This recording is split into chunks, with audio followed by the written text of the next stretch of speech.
It is time for you guys to learn about another historical figure of whom I knew nothing about, thanks to my subpar Texas education. Meet the incredulous Fannie Barrier Williams.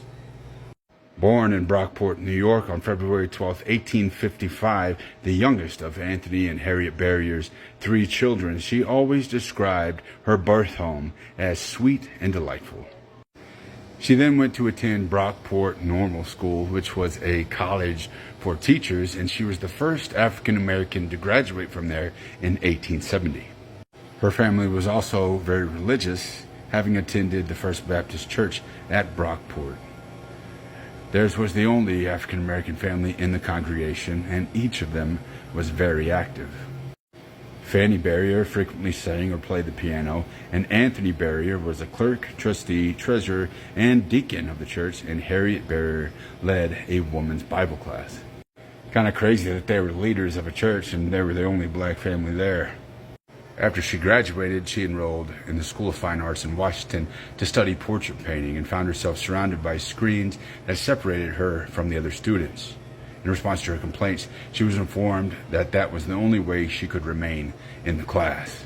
She then experienced something similar in the New England Conservatory of Music, where she was removed from class because students from the southern states threatened to leave if she wasn't kicked out. And she did all of this while also being a teacher for the freedmen of Boston. After marrying her husband, Esling Williams, she quit teaching and became very active among Chicago reformers. She was the director of the art and music department of a Prudence Crandall Study Club, an exclusive organization formed by Chicago's elite African American community. And I didn't even know Chicago had an elite African American community in the 1880s.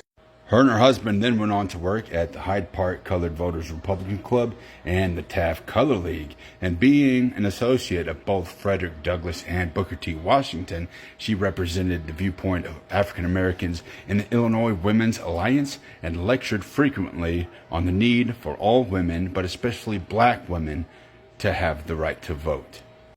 She then went on to be a founder of the National League of Colored Women in 1893 and the National Association of Colored Women in 1896. These organizations provided kindergartens, mothers groups, sewing classes, child care centers, employment bureaus, and savings banks for African American women. She also helped to create Provident Hospital in 1891, an interracial medical facility that included a training school for nurses that admitted African American women.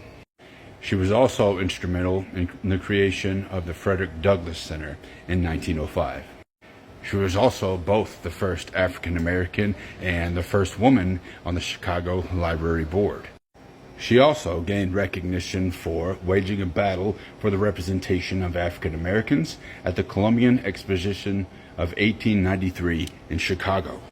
Then she herself was appointed as clerk in charge of colored interests in the Department of Publicity and Promotions. She was also invited to present 2 major addresses, one to the World's Congress of Representative Women and the other to the World's Parliament of Religions.